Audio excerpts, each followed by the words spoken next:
तो दोस्तों हम आ गए हैं फिर से लेकर के आप लोग के पास फिजिक्स का जो एक सेशन था। तो इस फिजिक्स के सेशन में जो है ऑब्जेक्टिव टाइप क्वेश्चन होता है। तो दोस्तों ये ऑब्जेक्टिव टाइप क्वेश्चन जो है एसएससी जीडी एमटीएस और ग्रुप डी के लिए बहुत ही महत्वपूर्ण होने वाला है। तो दोस्तों आप लोग अगर इस चैनल पर नए हैं तो चैनल को लाइक कीजिए, सब्सक्राइब कीजिए, कमेंट कीजिए और दोस्तों के साथ वीडियो को शेयर कीजिए, ताकि दोस्तों हमको इससे मोटिवेट मिलता है और इस मोटिवेट से हम अगली बार जो है और नए नए प्रकार के वीडियो बना के लाता रहूँगा दोस्तों। तो चलते हैं दोस्तों, आज का जो क्वेश्चन है उसकी ओर चलते हैं। जब प्रकाश की तरंगें वायु से कांच में होकर गुजरती है तब कौन सी परिवर्तन प्रभावित होगी। तो दोस्तों जब प्रकाश की तरंगें वायु से कांच में होकर गुजरती है तब कौन सा परिवर्तन प्रभावित होगा दोस्तों। तो केवल तरंगदैर्घ्य तथा वेग प्रभावित होता है। तो दोस्तों चलते हैं हम अगले क्वेश्चन की ओर। जब एक व्यक्ति तीव्र प्रकाश क्षेत्र से अंधेरे कमरे में प्रवेश करता है तो उसे कुछ समय के लिए स्पष्ट दिखाई नहीं देता है। बाद में वह धीरे धीरे उसे चीज दिखाई देने लगती है। इसका कारण क्या है दोस्तों। मान लीजिए दोस्तों कि कोई व्यक्ति धूप से अचानक किसी रूम में आता है तो उस समय क्या होता है कि उसको कोई वस्तु नहीं दिखता, कुछ देर तक नहीं दिखता। तो यह जो कारण है वो ऐसा क्यों होता है। तो आँखों का अंधेरे के प्रति कुछ समय में अनुकूलित होना, इसके कारण जो है कुछ देर तक जो है वस्तु नहीं दिखाई देता। चलते हैं दोस्तों अगले क्वेश्चन की ओर। निकट दृष्टि दोष दूर करने के लिए कौन सा लेंस उपयोग में लाया जाता है। तो दोस्तों निकट दृष्टि दोष को दूर करने के लिए किस लेंस का जो है उपयोग किया जाता है। तो देखिए दोस्तों अवतल लेंस होता है जिसे हम नतोदार कहते हैं, अवतल लेंस जिसे नतोदार भी कहा जाता है। चलते हैं दोस्तों अगले क्वेश्चन की ओर। अवतल लेंस हमेशा किस प्रकार का प्रतिबिंब बनाता है। तो दोस्तों अवतल लेंस जो है हमेशा किस प्रकार का प्रतिबिंब बनाता है। तो आभासी प्रतिबिंब बनाता है। कौन दोस्तों। तो अवतल लेंस क्या बनाता है दोस्तों। तो आभासी प्रतिबिंब बनाता है। तो चलते हैं दोस्तों अगले क्वेश्चन की ओर। साबुन के पतले झाग में चमकदार रंगों का बना किस परिघटना का परिणाम है। तो दोस्तों साबुन के पतले झाग में चमकदार रंगों का बना किस परिघटना का परिणाम है। तो दोस्तों यह जो है बहुलित परावर्तन और व्यक्तीकरण के कारण चमकदार रंग का परिघटना होता है। तो चलते हैं दोस्तों अगले क्वेश्चन की ओर। कार में दृश्यावलोकन के लिए किस प्रकार के शीशे का प्रयोग होता है। तो दोस्तों दृश्यावलोकन के लिए किस प्रकार के शीशे का प्रयोग होता है। तो उत्तल लेंस का प्रयोग होता है दोस्तों। चलते हैं दोस्तों अगले क्वेश्चन की ओर। यदि एक निकट दृष्टिग्रस्त नेत्र का सुदूर बिंदु 200 सेंटीमीटर हो तो लेंस की क्षमता क्या होगी। तो दोस्तों उसका लेंस का जो क्षमता होगा 0.5D। किसका दोस्तों। तो देखिए निकट दृष्टिग्रस्त नेत्र का, जिससे कि कोई आँख में निकट दृष्टि दोष से पीड़ित है आँख, तो उसका जो सुदूर बिंदु होता है 200 सेंटीमीटर होता है। तो लेंस की क्षमता कितना हो जाएगा। तो 0.5 डायोप्टर हो जाएगा दोस्तों। चलते हैं दोस्तों अगले क्वेश्चन की ओर। ENT डॉक्टरों द्वारा प्रयोग किए जाने वाला हैंड मिरर का प्रकार होता है। हैंड मिरर का प्रकार कैसा होता है दोस्तों। तो अवतल प्रकार का होता है। ENT डॉक्टरों द्वारा प्रयोग किए जाने वाला हैंड मिरर का जो प्रकार होता है वो कैसा प्रकार होता है दोस्तों। तो अवतल प्रकार होता है। चलते हैं दोस्तों अगले क्वेश्चन की ओर। नेत्रदान में दाता की आँख के किस हिस्से को प्रतिरोपित किया जाता है। तो दोस्तों देखिए नेत्रदान में जो दाता की आँख है, आँख के किस हिस्से को प्रतिरोपित किया जाता है। तो वो दोस्तों कॉर्निया को प्रतिरोपित किया जाता है। किसको दोस्तों। कॉर्निया को प्रतिरोपित किया जाता है। तो चलते हैं दोस्तों आज के अगले क्वेश्चन की ओर। मनुष्य की आँख में प्रकाश तरंग किस स्थान पर स्नायु उद्योगों में परिवर्तित होता है। तो दोस्तों वो रेटिना से परिवर्तित होता है। तो चलते हैं दोस्तों अगले क्वेश्चन की ओर। स्वस्थ नेत्र के लिए स्पष्ट दृष्टि की न्यूनतम दूरी कितनी होती है? तो वो दोस्तों कितनी होती है? 25 सेंटीमीटर होती है। मतलब एक स्वस्थ, जिसका स्वस्थ आँख होता है, मतलब ठीक होता है, तो उसके लिए जो होता है स्पष्ट दृष्टि की न्यूनतम दूरी कितनी होती है दोस्तों? 25 सेंटीमीटर वो स्पष्ट रूप से देख सकता है। तो चलते हैं दोस्तों अगले क्वेश्चन की ओर।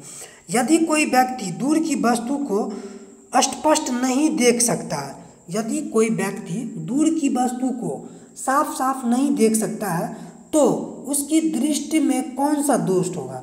तो दोस्तों उसकी दृष्टि में जो है, जो कौन सा दोष उत्पन्न हो जाता है? तो वो निकट दृष्टि दोष हो जाता है दोस्तों। जो दूर की वस्तु को नहीं देख पाता है तो उसे निकट दृष्टि दोष हो जाता है। तो चलते हैं दोस्तों अगले क्वेश्चन की ओर। निकट दृष्टि दोष पीड़ित व्यक्ति को क्या नहीं दिखाई देता है? तो दोस्तों यह क्वेश्चन है कि निकट दृष्टि दोष व्यक्ति को क्या नहीं दिखाई देता है? तो वह जो है दूर की वस्तु को साफ साफ नहीं देख सकता। दूर की वस्तु को क्या कर सकता है दोस्तों? तो वह साफ साफ नहीं देख सकता। तो चलते हैं दोस्तों अगले क्वेश्चन की ओर। निकट दृष्टि से पीड़ित व्यक्ति के चश्मे में प्रयोग किया जाता है क्या? निकट दृष्टि से पीड़ित व्यक्ति के चश्मे में प्रयोग किया जाता है, क्या प्रयोग किया जाता है या कौन सा लेंस प्रयोग किया जाता है? तो अवतल लेंस प्रयोग किया जाता है। निकट दृष्टि दोष से पीड़ित व्यक्ति को अवतल लेंस दिया जाता है। चलते हैं दोस्तों अगले क्वेश्चन की ओर। दूर दृष्टि से पीड़ित व्यक्ति को, देखिए दोस्तों, दूर दृष्टि से पीड़ित व्यक्ति को निकट की वस्तु दिखाई नहीं देती है। व्यक्ति को क्या नहीं दिखा देता? निकट की वस्तु।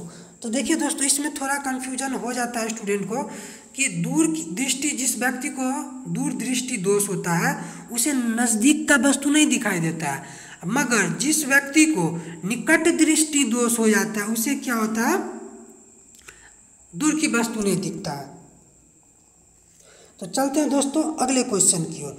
प्राथमिक रंग है, प्राथमिक रंग है क्या दोस्तों? ये बोल रहा है कि प्राथमिक रंग है वे रंग जो अन्य रंगों के मिश्रण से उत्पन्न नहीं किया जा सकता। अन्य रंग के मिश्रण से उत्पन्न नहीं किया जा सकता है, उसे हम प्राथमिक रंग, वही प्राथमिक रंग होता है। चलते हैं दोस्तों अगले क्वेश्चन की ओर। प्राथमिक रंग कौन कौन से है? तो दोस्तों प्राथमिक रंग जो है वो लाल है, हरा है और नीला है। प्राथमिक रंग कौन कौन सा है दोस्तों? लाल, हरा, नीला, तीन ठो है दोस्तों। चलते हैं दोस्तों अगले क्वेश्चन की ओर। पेट अथवा शरीर के अन्य अतिरिक्त अंगों के अन्वेषण के लिए प्रयुक्त तकनीकी एंडोस्कोपी आधारित है। तो दोस्तों इस क्वेश्चन को एक बार फिर से पढ़ देते हैं। पेट अथवा शरीर के अन्य आंतरिक अंगों के अन्वेषण के लिए प्रयुक्त तकनीकी एंडोस्कोपी आधारित है पूर्ण आंतरिक परावर्तन परिघटना पर। किस पर है दोस्तों? तो पूर्ण आंतरिक परावर्तन परिघटना पर आधारित है। तो चलते हैं दोस्तों अगले क्वेश्चन की ओर। पानी की टंकी को ऊपर से देखने पर कम गहरी दिखाई देती है, दिखाई देने का कारण क्या होता है? मतलब वही कि जब हम पानी की टंकी को ऊपर से देखते हैं तो गहरा दिखाई देता है। गहरा दिखाई देने का कारण क्या हो सकता है दोस्तों? तो अवतल अपवर्तन के कारण, अवतल नहीं दोस्तों, अपवर्तन के कारण वो क्या होता है? गहरा दिखाई पड़ता है। तो चलते हैं दोस्तों आज के अगले क्वेश्चन की ओर। चटका हुआ कांच चटकीला प्रतीत होता है, ऐसा क्यों होता है दोस्तों? चटका हुआ जो कांच होता है वह चटकीला क्यों प्रतीत होता है? क्योंकि पूर्ण आंतरिक परावर्तन के कारण चटकीला हुआ प्रतीत होता है। पूर्ण आंतरिक परावर्तन के कारण क्या होता है? चटकीला प्रतीत होता है। तो चलते हैं दोस्तों अगले क्वेश्चन की ओर। मरीचिका का उदाहरण है। तो दोस्तों मरीचिका का उदाहरण क्या है दोस्तों? तो मरीचिका का जो उदाहरण है प्रकाश के अपवर्तन और पूर्ण आंतरिक परावर्तन। तो मरीचिका का उदाहरण क्या है दोस्तों? मरीचिका का उदाहरण है प्रकाश के अपवर्तन और पूर्ण आंतरिक परावर्तन, इसके उदाहरण है। किसके? मरीचिका के। चलते हैं दोस्तों अगले क्वेश्चन की ओर। इंद्रधनुष कितने रंग दिखाता है?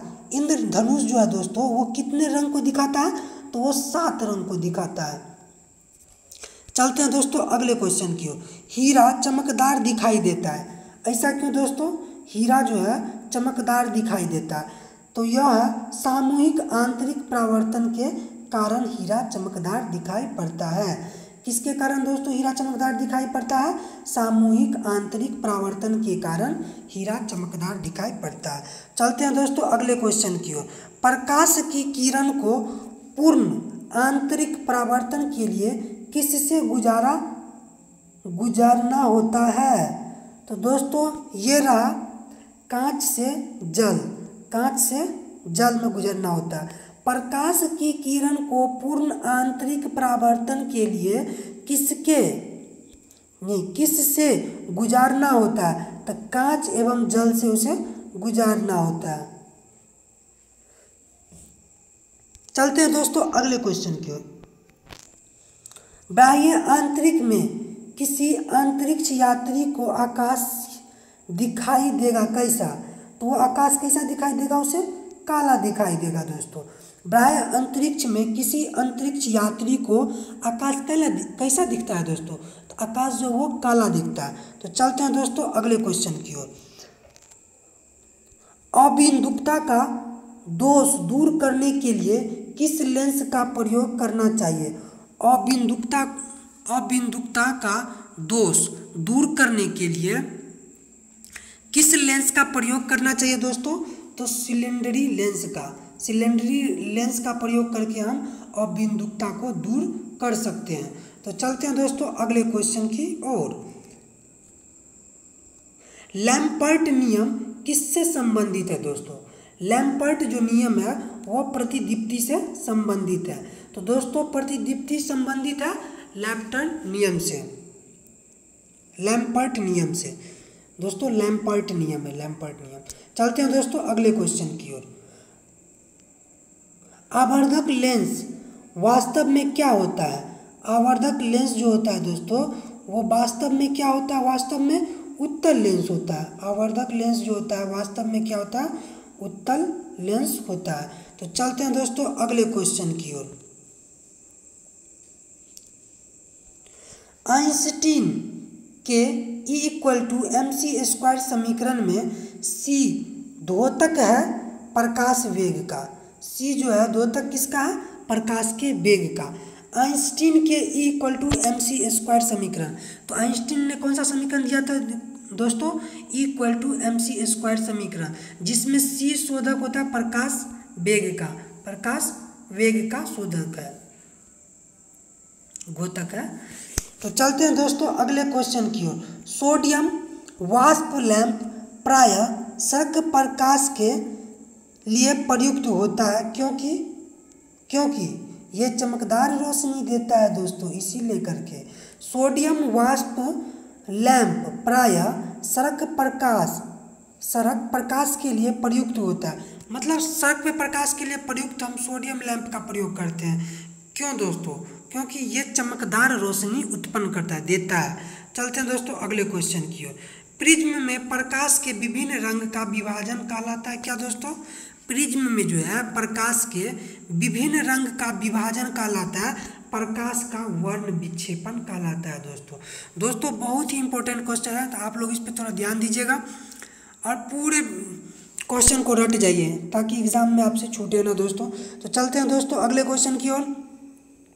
वायुमंडल में प्रकाश के विसरण का कारण क्या होता है दोस्तों? धूल कण के कारण क्या होता है? प्रकाश का विसरण होता है। प्रकाश का विसरण किसके कारण होता है दोस्तों? धूल कण के कारण प्रकाश का विसरण होता है। तो चलते हैं दोस्तों अगले क्वेश्चन की ओर। चंद्र सतह पर एक प्रेक्षक को दिन के समय आकाश दिखाई देगा कैसा? दोस्तों क्वेश्चन कहला कि चंद्र सतह पर एक प्रेक्षक को दिन के समय आकाश दिखाई देगा। कैसा दिखाई देगा दिन के समय आकाश? तो वो काला दिखाई देगा चंद्र सतह पर। चलते हैं दोस्तों अगले क्वेश्चन की ओर। एक गोलाकार वायु का बुलबुला किसी कांच के टुकड़े में अंतः स्थापित है। उस बुलबुले से गुजरती हुई प्रकाश की किरण के लिए वह बुलबुला किस तरह का व्यवहार करता है? दोस्तों इस क्वेश्चन को एक बार फिर से रिपीट कर देते हैं। एक गोलाकार वायु का बुलबुला किसी कांच के टुकड़े में अंतः स्थापित है। उस बुलबुले से गुजरती हुई प्रकाश की किरण के लिए वह बुलबुला किसकी तरह व्यवहार करेगा? तो वह दोस्तों अपसारी लेंस की तरह व्यवहार करेगा। तो दोस्तों चलते हैं अगले क्वेश्चन की ओर। खतरे के संकेत के लिए लाल प्रकाश का प्रयोग किया जाता है। क्यों दोस्तों? खतरे में हम लाल संकेत का ही प्रयोग क्यों करते हैं? क्योंकि इसका परिकिरणन सबसे कम होता है। लाल रंग का जो प्रकीर्णन होता है दोस्तों वो क्या होता है? सबसे कम होता है, इसलिए इसका हम खतरे के लिए प्रयोग करते हैं। तो चलते हैं दोस्तों अगले क्वेश्चन की ओर। समुद्र नीला प्रतीत होता है, ऐसा क्यों होता है दोस्तों? समुद्र नीला क्यों प्रतीत होता है? आकाश के परावर्तन तथा जल के कणों द्वारा प्रकाश के प्रकीर्णन के कारण समुद्र नीला दिखाता हुआ प्रतीत होता है, नीला प्रतीत होता है। तो चलते हैं दोस्तों अगले क्वेश्चन की ओर। अस्त होते समय सूर्य लाल किस कारण दिखाई देता है?